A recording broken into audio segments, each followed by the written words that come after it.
Hello, my name is Anaya, and welcome to my talk on video games monetization in children, or otherwise known as Pixels, Profit and Play, the monetization of modern childhood. And I don't like this end. Oh no, what was that?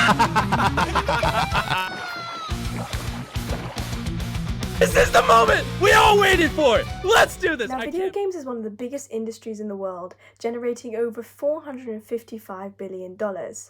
It's constantly growing old fandoms while creating new ones. For example, the highest grossing media franchise in the world is Pokemon, which started with a game, now monetized for shows, rare cards, merchandise, and much more. In fact, many games are being monetized for merchandise, including Fortnite, Clash of Clans, and many more. Avid gamers grow up with multiple versions of the game, for instance Portal 2, Dark Souls 3, and Elden Ring. The older you get, the more practice you gain. Yet once reached that level of superiority, some have turned it into an entertaining passion for the youth to watch. This brings up the topic for today's conversation. Is it ethical for children who earn no money to be playing games 18 or over?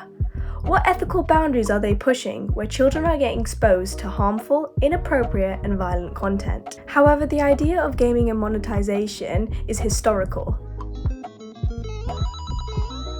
And what's the common factor? Money. Don't get me wrong, if I was a child and an avid gamer, I would do anything to try and get an extra $2, maybe even do some chores.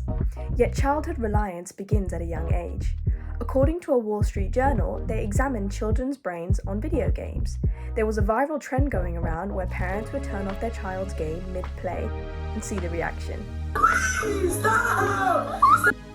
Based on their reactions, children tend to get more sad or aggressive when the game is turned off suddenly.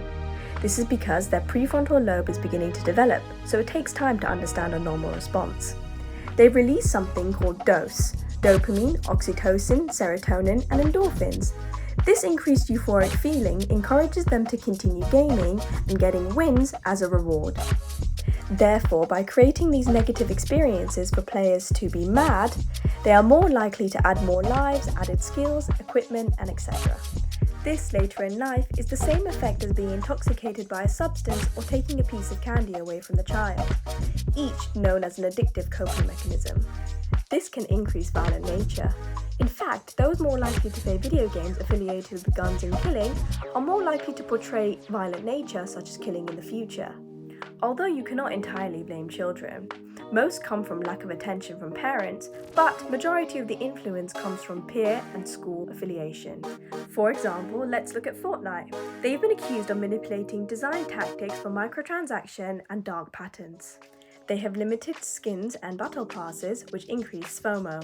They lock content behind paywalls, crowdfunding, exploiting children for monetary compensation by making impulsive decisions. If there was no financial support, games would simply cease to exist. $20 can give a person 2,800 V-Bucks in-game currency points. Children are unable to understand the financial difference and think this is a profit or incentive, even though it's not real money. Hence the idea of loot boxes and reward money. For example, Clash of Clans uses 4 types of currencies: gold, elixir, dark, and gems. Gems are the strongest and allows a player to break the game, speeding construction. By being better at the game, children are considered to be more popular. However, they know how to make you stop playing and come back. This gamifies the experience by adding discounted incentives for holidays, birthdays, and hours spent on the game. However, the Electronic Arts EA FIFA loot boxes realized children were spending money without knowing the outcome. The EA was then fined €10 million for violating gambling laws. Now, loot boxes are banned in the Netherlands and in Belgium. It's quite simple. All you need to do is double-click or know your parent or guardian's password. You can then pay to skip or pay to win. In fact, Star Wars had a pay-to-win controversy. Is a Star Wars-themed online casino designed to lure kids into spending money. It's a trap. Children grinded over 40 hours to pay and beat Darth Vader. This is an unfair tactic as it's a predatory monetization and unfair to those who didn't pay. This became one of the most downloaded Reddit comments of all time, causing a massive global backlash and discussion, as its psychological impacts of in-game spending pressures was increasing vastly. Many kids have spent thousands of dollars on games, not just in Star Wars, but for example, 6-year-old Will Smith, not that one, paid $2,700 to pay to skip and win. This just shows how it's not just Star Wars but many other games that are doing so too. Roblox did the same thing by allowing users to create and sell digital items while taking 75% of the cut. If you want to sell something, it needs to be like a limited item. In 2021, Roblox received backlash for not compensating young developers, violating cold labor laws and encouraging unpaid work. I mean, hey, Minecraft is the same concept, but they don't exploit children for creating worlds. Yet exploitation goes beyond monetary compensation, as even though children are spending money on their parents' cards, it should be up to parents to monitor and restrict them accordingly. It's important kids learn manipulative design tactics where spending money does not have to be intertwined in a virtual world, as unhealthy coping mechanisms can arise from staying inside and not being in touch with the physical world outside. However, there are some things parents can simply not control. According to a chart by Statista, 39% of children in Europe have spent money on decorative or cosmetic items that do not impact gameplay. As young adolescents begin to play this game and go through puberty, cosmetic skins in games tend to exploit inappropriate outsourcing. In Sims, these aesthetic appeals, skin 3D character models, often sexualize women, accentuating assets and creating body exploitation. This objectifies women and creates unrealistic beauty standards. This can cause a detrimental effect as children are forming their self-identity. However, this varies globally, as the age of consent in the US is 18, the UK it's 16, and in China it's 14.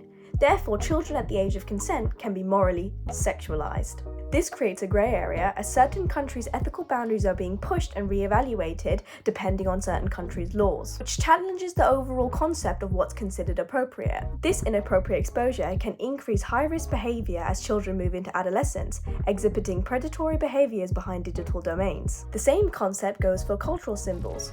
For example, Wolfenstein: The New Order, a paid game, displayed the swastika symbol for historical reference. However, this is considered culturally appropriate, as the symbol feeds into the reality of genocide presented for entertainment purposes. This allows the children to roleplay as the Nazi, feeding into harassment, discrimination, and violent nature by trivializing on the serious issue. This is not just for inappropriate or discriminatory skins. For example, Jordan Bruce, an 18-year-old boy, participated in an underground gaming gambling ring where he sold limited guns, skins, in-game weapons, colors, and tricks. He spent $1,800 on his dad's credit card. Both of these issues can be amplified through peer circles and online influences on platforms such as Discord. These echo chambers create extremists or fandoms who follow and create these ideologies into a reality for an underground market. This just shows the domino effect a simple game can have. This can be very dangerous. For example, when Pokemon Go was released, there was a vast increase in GPS tracking and profiling kids' data. Kids will be led to unsafe locations, risking the concern to be watched or attacked. It's playing Pokemon too? Yeah. The latest on Facebook, produced by a New York safety advocate. What you're seeing is that advocate engaging some Pokemon players. This raises ethical concerns on consent, privacy, and safety. Digital domains and gaming are constantly being challenged and revolutionized, as the world is continuing to change and grow exponentially. Ethical boundaries are being pushed in terms of privacy, data, exploitation, and new legislation being implemented. The video game industry survives on monetary compensation. But to what extent does it create a bad effect on children? What the? No, man. Nah, no need, bro. Many issues arrive, but I believe gaming should not be banned for children. Instead, I think heavier restrictions should be placed on parents and companies. For now though, happy gaming! Thank you for watching my video essay on pixels, profits and play, the monetization of modern childhood.